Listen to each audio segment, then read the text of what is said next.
Greetings and salutations, friends, and welcome back to more Warhammer 40k lore. As it occurred to me that in between waiting for a new microphone and doing some Judge Dredd lore and doing some Trench Crusade lore, I hadn't actually done a 40k lore video this month. And seeing as we are releasing the Sabbath Worlds Crusade next week, I figured we might as well postpone Vrax a little bit again, so that we at least get one proper 40k lore video this month, as today we are talking about Deamon Engines. And that is actually a surprisingly broad term that includes, 2-3 dozen different units at this point? See, back in the good old days, before all this newfangled nonsense came into being, it pretty much only really referred to, well, one creature, and that, of course, was the Defiler. As its distinguishing characteristic was that it was a war machine operated not by a crew or by a machine spirit, but rather directly being possessed by a demonic entity. Now, there were a fair few other Deamon Engines mentioned throughout the lore as well, and even Deamon Engines back in Warhammer Fantasy, in fact, as legends spoke of enormous sentient siege towers bristling with guns and weaponry, waging endless war near the polar ice caps, or even within the realms of the gods themselves. And in the now mostly forgotten game of Epic, which is a bit of a shame, because I always liked the idea of Epic, but I never enjoyed playing it. Anywho, within Epic there were actually quite a few Deamon Engines, but they were basically all on the scale of titans, essentially. And, well, back then, plastic casting technology was, not quite what it is today. And so there were very few of these models created on a, standard 40k scale. But as plastic casting technology continued to advance and Games Workshop figured out how to make large and intricate models of a 40k scale, well, they also learned that they could slap a truly terrifying price tag on these things, and they would still fly off the shelves. And thus we saw a quite exponential increase in Deamon Engines. But enough of the meta explanation. What then actually is a Deamon Engine? Well, on its most base and simplistic level, it is a machine, or even theoretically possibly a simple item, that has been imbued with the spirit of a demon. Now, I mention item as well because there is a fine line between, say, a sword possessed by a demon and a demon engine.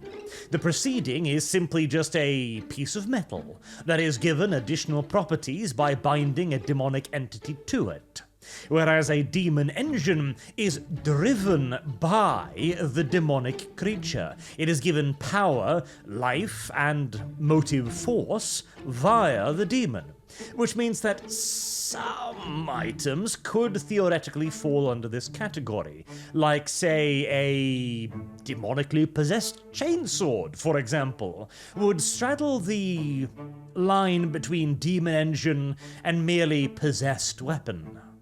But we're kind of getting off in the weeds if we're delving that deep into the definition of it all, so let's stay with the simplistic one, shall we? A Deamon Engine is a machine powered, and in turn de facto operated by, a demon. Now, of course, a demon driving anything is likely to be quite the road hazard, but the powered by part is by far the most important.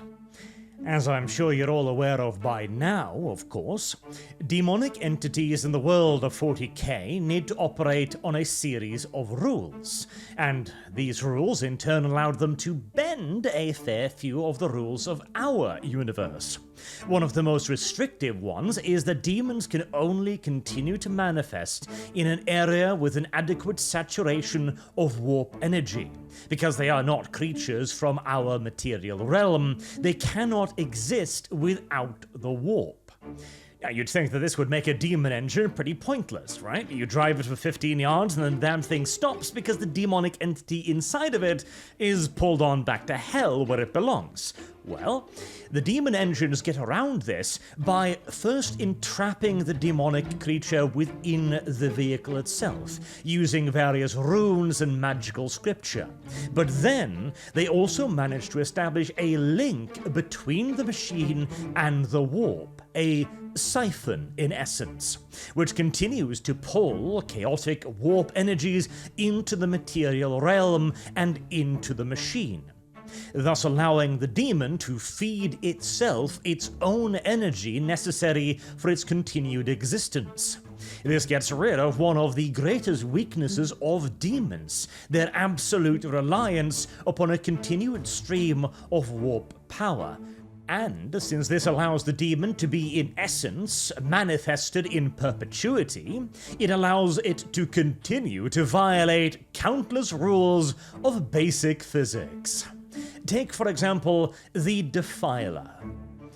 It is an enormous walking battle tank made out of damn near solid metal and armor, usually traversing the land on 4 to 6 legs that end in points or claws. Meaning, of course, that you've got the entire weight of this behemoth war machine, the size of a battle tank, resting on 4 to 6 pointed ends. In any sane universe, focusing dozens of tons on a handful of pointed ends would of course see the machine sink down to its chassis on pretty much any surface beyond hardened concrete. And even then, it would probably be leaving behind plenty of craters, which would be all too easy to get stuck in. And don't you even get me started on the Venom Crawler. No, in any sane universe, these would not be very practical war machines. But in the world of the 41st millennium, where the thing is literally powered by a reality-breaking demon from beyond the veil, well, being able to balance a few dozen tons on a sharpened spike without it sinking into the earth, well, that's the least of one's wonders, considering that Titans are a thing. Bipedal war machines the size and heft of mountains that somehow manage to walk. And hey, at least in the case of demonic war machines, they've got an excuse. Their excuse is magic. And you know what? That, as long as you stick with it, is a plenty fine excuse in my book. But there are more benefits than simply just being able to, walk, that being possessed by a demonic entity gives a war machine. Another one is the fact that since it's fueled literally by the warp, the amount of energy that can potentially be channeled through this thing is practically unlimited. The only limiting factor is the complexity and the robustness of the runes used to channel the magic into the real world. Now, undoubtedly, that is a complex affair in and of itself, as the creation of a demon engine is a lengthy and difficult affair, usually only undertaken, and even then rather carefully, by the most experts of sorcerers or warpsmiths. But in theory, seeing as the warp is an infinite ocean of energy, there is practically nothing you couldn't power as a demon engine. Ably demonstrated by the fact that there are Imperator-class Titan demon engines. If Chaos started to get creative with this, they could make some really interesting things. Imagine a ridiculously enormous aircraft, for example. Seeing as you're already pretty much ignoring all the rules of reality, gravity shouldn't be that much of a problem, right? Structural integrity should certainly be a workaroundable issue, right? And since you've got the power source being an infinite amount of chaos energy, you could create, say, a Titan-sized super heavy bomber that never needed to land, that could simply restore all of its ammunition via, I don't know, teleportation, warp portals, or maybe simply just by dropping the burning souls of tortured infidels down on the enemy. Who cares about Titans? I bet most of them couldn't even elevate their weapons to hit these damn things. Just imagine an enormous squadron of city-sized, ultra-super-heavy bombers that never need land, that never need rearm. You know what? Maybe it's a good thing that the Chaos Forces are not exactly known for their creativity. But to return to the point of the more traditional Deamon Engines, there are other benefits as well. One being, of course, the near infinite power allows you to do all kinds of interesting things. You could potentially have a very fast Deamon Engine, transferring the majority of its power and its reality-breaking nonsense to, say, enormous spiked wheels, allowing it to rush across the battlefield at a couple 100 kilometers per hour, crushing anything in its wake. That would be one option, but more often than not, Chaos tends towards simply giant, big, bull-shaped things with guns. Now, there might be a realistic reason for that as well. Practically all Deamon Engines appear to be demonic, and that might not be entirely by accident or even entirely by design. It might be that a part of creating a Deamon Engine is creating a suitable host for the demonic entity. If you make a 7 stories tall fluffy bunny, no matter how many runes you carve into it, it might simply be impossible to coax a demon into inhabiting it. Alternatively, there is also the possibility that the demon itself, warps the machine to its wishes, but if that was true, they are weirdly uniform. Which might be more easily explained by the limitations of plastic injection technology, but details. It seems more likely that it might need a somewhat suitable form, since of course we know that the warp functions based on our beliefs. If we believe that a demonic engine should be covered in skulls and wield the sword, then, well, covered in skulls and wield the sword it shall be. Otherwise, it simply won't work, because there isn't enough energy.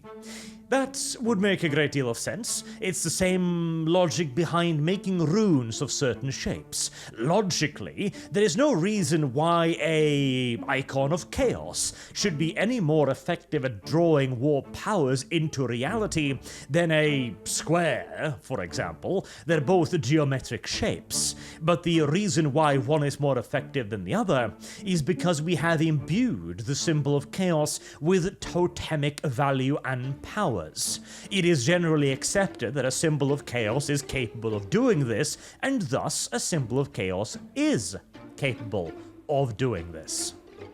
But yet again, we're wandering somewhat off the topic. So, motive force and weaponry are of course two of the big things that we haven't discussed just yet. Now, motive force, again, theoretically, could be tremendous. You could have, theoretically, a very quick creature. But seeing as the demonic entity inside of it would probably like to kill its enemies in more visceral and enjoyable fashions, you're likely to be stuck with more stabby bits and swords and cannons and that kind of nonsense. But even making something like a Deamon Engine move should practically be impossible. Take the Forge Fiend, for example. The Forge Fiend has relatively few apparently overtly mobile limbs. You can clearly see that there are some pistons here and there are some limbs, so some idea of mobility has been worked into the machine itself. But the shoulders, this thing should not be able to move its shoulders much at all. Now, granted, we also have that problem with Space Marines, so details, but it seems likely that seeing as the entire engine is now suffused with demonic power, the metal is more like skin. It is probably malleable. It is probably soft. Well, soft insofar as that the demon can move far more freely than its outward appearance suggests, at least, allowing them again to violate a fair few laws of basic locomotion. But far more interestingly, and unfortunately for the Deamon Engines' enemies, is the fact that when you've got a, stable, as far as a connection to the warp can ever be stable, a stable connection to the warp beating away within your heart, well, why don't you weaponize that connection? Yes, indeed. See, the Forge Fiend, for example, have ectoplasma cannons, which fire the screaming souls of the damned at the enemy. Now, I have many questions as to how exactly that functions. Like, I thought the demons ate the souls. Are you keeping some of them a freezer somewhere to just be served up as ammunition? Does the demon have to acquire the souls? Is every shot of souls a soul that the demon has once eaten? Is it basically regurgitating them? Or is there like a soul bank somewhere that all of the Forge Fiends just tap into to fire them out? Because you'd think that souls, being, sustenance and power within the warp, would be rather precious, and surely far too precious to be fired out like goddamn ammo. Or maybe whomever you kill then becomes a soul in your possession, so as long as you're trading shot for shot, you can keep shooting indefinitely. But if your aim sucks, you'll run out of ammo almost immediately. Or maybe, hear me out here, perhaps the warp has simply made a deal with Canadian healthcare. I excuse myself like one real-world joke per month. Anywho, I have many logistical questions about this, including, how does this kill people? Because it just fires the soul of someone, right? Are souls dangerous? Are souls explosives? Are souls blunt objects? Are they piercing? What kind of damage do they do? Are they hot? Warm? I mean, they come from hell, basically, so I imagine they'd be pretty toasty, but is this really an effective weapon? Do you just kind of shoot souls at someone until they expire from being pelted with geriatric patients? Oh, I feel as if this is one of those weapons that sounds cooler when you sit down to write it, so long as you don't think too much about it. Like, oh yes, it fires the tortured souls of the dead at people. Wow, that's pretty cool. But Jim, how is that dangerous? It's a question for the ages. At least stuff like the Defiler simply just, fires a ginormous chest-mounted battle cannon.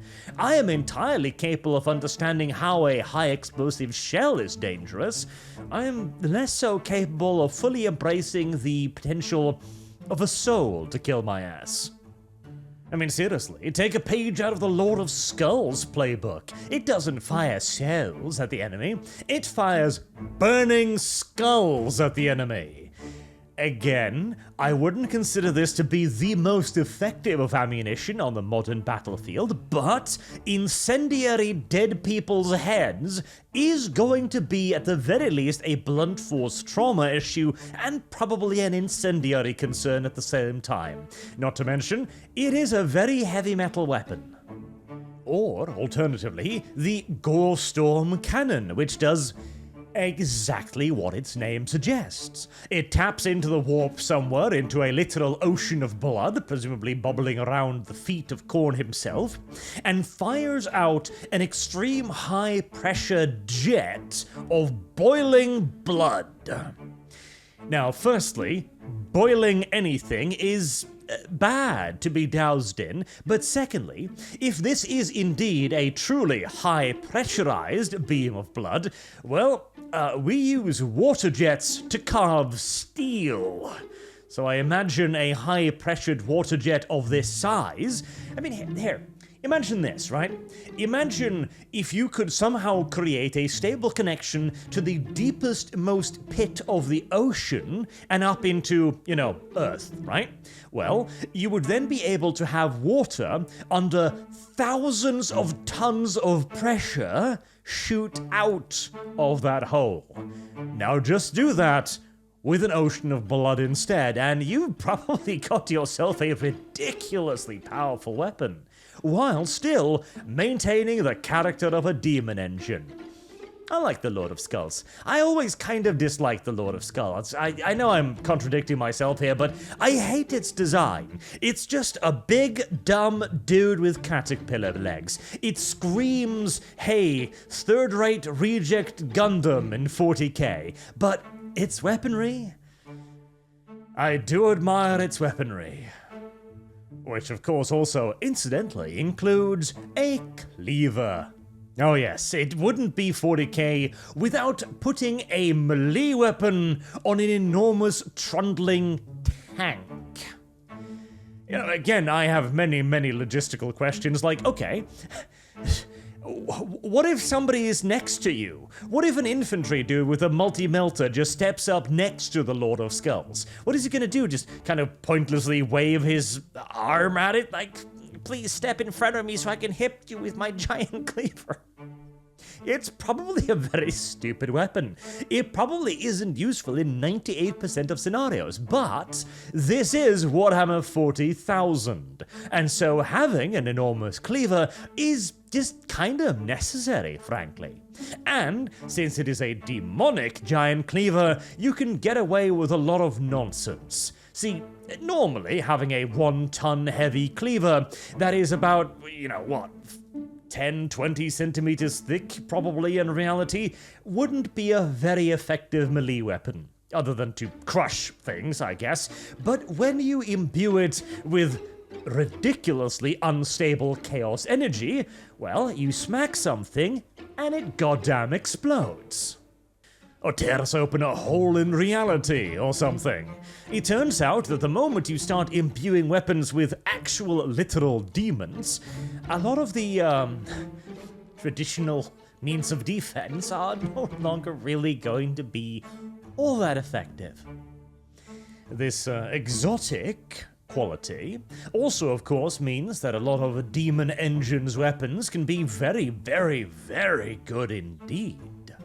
Which is why, in the past, we often saw them mounted on very large entities to essentially be used as bombers, heavy assaulters, or siege weaponry, like the Doom Blaster or the Lord of Battle, for example.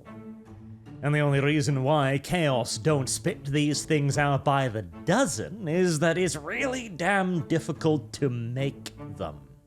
Even something relatively simple, like a Forge Fiend or a Defiler, are still enormous war machines that will require intricately prepared armor, as no doubt every single surface will need to be carved with runes of channeling, of control, and, well, slavery. Pretty much straight up.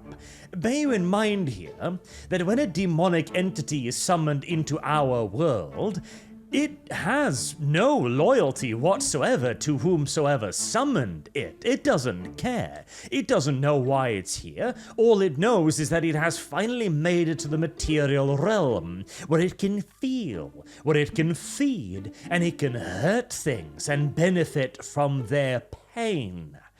It isn't really going to give too much of a crap whether or not what it hurts are fellow devotees of chaos or loyal Imperial citizens.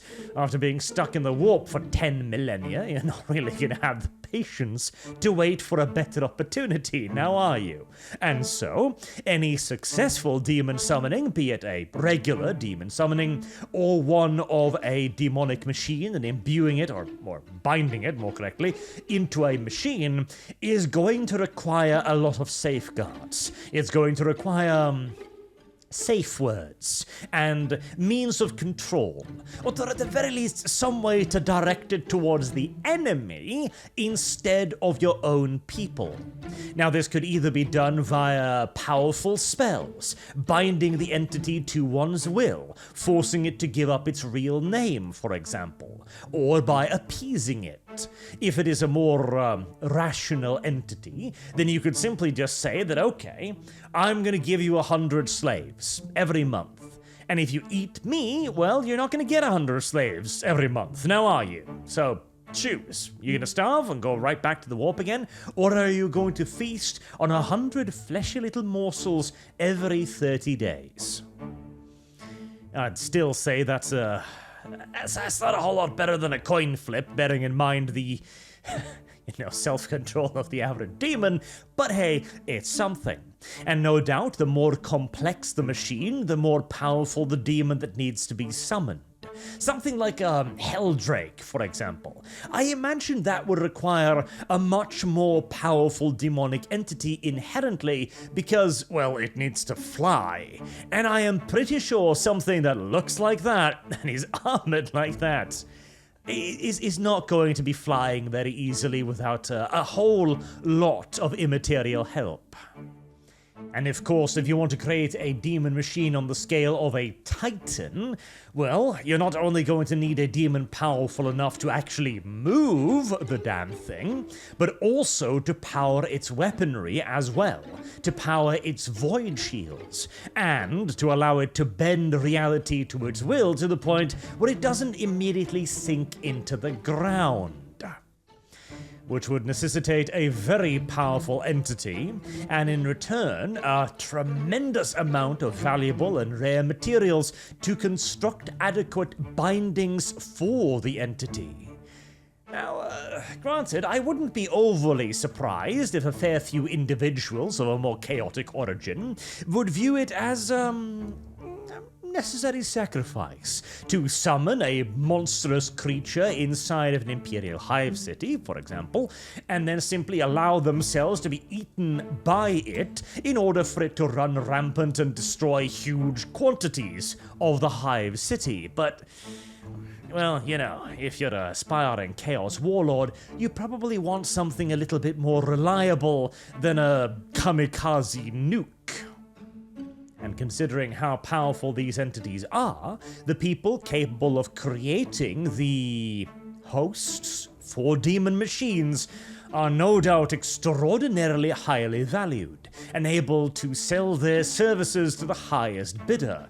Which, if you remember my video on the competency crises in 40k, would also probably mean that they would be extraordinarily hesitant to share their secrets all too widely, making sure that, in this case, the competency crisis works to the Imperium's benefit for once, as nobody wants to give up the secret of creating a forge fiend, and thus putting themselves out of potential employment.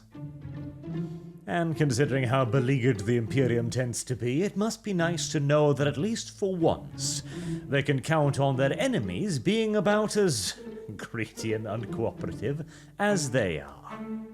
Otherwise, they'd probably be up to their necks in Deamon Engines by now. I mean, theoretically here, the only thing that makes a Deamon Engine all that much different from an armored vehicle is that it requires certain magical runes, and presumably a sacrifice to imbue them with power. Blood, souls, pain, torture, the usual things, right? But so long as these things could be provided on a regular basis and in adequate quantity, well, I see no reason why you couldn't mass-produce Deamon Engines. Entire squadrons of Helldrakes and armored battalions of Forge Fiends. Now that would be a pretty terrifying sight. Although, I do imagine the cantankerous humors of your average Deamon Engine might preclude them from cooperating particularly well with one another. Maybe they do function better as single-soul predators rather than any large-scale organized whole. Especially, seeing as, well, again, for the demons, the material universe is heaven. It's an opportunity to feast, to run rampant, and to indulge in their every dream and desire. Thus, they are unlikely to be in a, sharing mood, shall we say. Regardless, I hope that has furnished you with a bit more knowledge about Deamon Engines, what they are and how they function, and maybe we'll get into a bit more specific to their particular Deamon Engines at some point in the future, but for now, consider this a more generalistic introduction. Until next time, I have been Arch. Thank you all very much for listening, and I do hope to see you all again soon. Have a good day.